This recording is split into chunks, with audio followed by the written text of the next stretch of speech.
परताप, आपलं जे काय ठरलं ते सांगायचं. हुंडा बिलकुल नाही. त्याच्या या हुंडा अजिबात घेणार नाहीयेत आणि यांची अट पण कोणती बी नाहीये. आठ सुद्धा नाही. आमचं काय म्हणणं आहे, तुम्हाला सोबत असं करा बस, एवढंच. पण कसं करायला पाहिजे ते तरी सांगा. तो आमचा अधिकार नाही. त्यासाठी म्हणजे आमचे गृहमंत्री.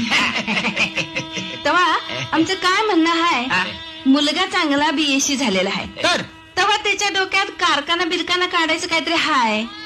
तेव्हा त्याला लागणार 20-25, 30,000, 50,000 भांडवल हा. हो. हुंडा म्हणून नाही. हा. आणि समजा वाटलंच तर हो. तसं काही हे नाही, पण वाटलंच तर एक आधुनिक काळाप्रमाणे एखादी 10-12 हजाराची स्कूटर घेऊन द्यायला काय हरकत नाही. वर्षाचे 5-10 हजार धरा, बाद झालं. जास्त नाही काय.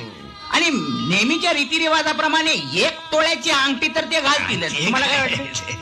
पण मला वाटतंय 2 तोळ्याची चेन तरी घालावी. अहो घालतील तर गळा उघडा दिसतो, बरं दिसतं. मग घाला तेवढं करा मात्र.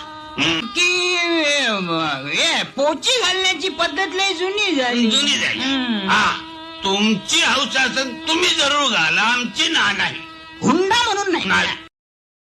Download ShareChat.